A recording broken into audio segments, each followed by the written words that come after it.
Bonjour, je t'explique ici un exercice de bac classique que l'on trouve sur la troisième loi de Kepler. Ici, on te demande de déterminer la période de révolution t d'une sonde autour du Soleil.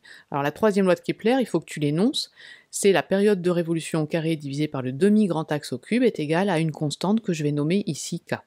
Je t'explique la méthode dans tous les exercices avec les petites variantes que l'on va pouvoir trouver ici avant de résoudre l'exercice. Donc cette relation, tu peux l'écrire ainsi. Et en fait, on voit qu'il y a proportionnalité entre t carré et a au cube.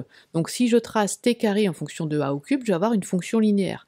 C'est comme si tu traçais y en fonction de x, k étant le coefficient directeur de la fonction linéaire. Donc ici, on ne va pas tracer t en fonction de a, mais t carré en fonction de a au cube, de façon à avoir une fonction linéaire et à pouvoir déterminer le coefficient directeur k pour pouvoir ensuite l'utiliser pour résoudre la question.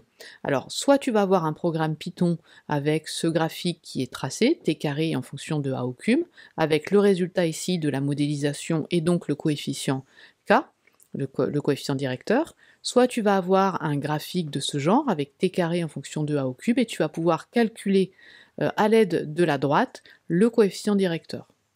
Donc ici, on ne va pas le calculer puisqu'on nous donne le coefficient directeur de la droite directement dans le résultat de la modélisation. Donc on va remplacer, alors j'ai pas mis tous les chiffres, mais il faudra mettre tous les chiffres dans la calculatrice.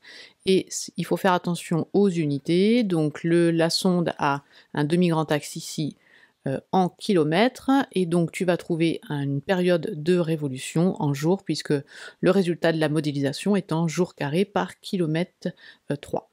Voilà, j'espère que cette vidéo va t'aider. N'hésite pas à télécharger en description le livret avec toutes les questions classiques qui vont tomber le jour du bac.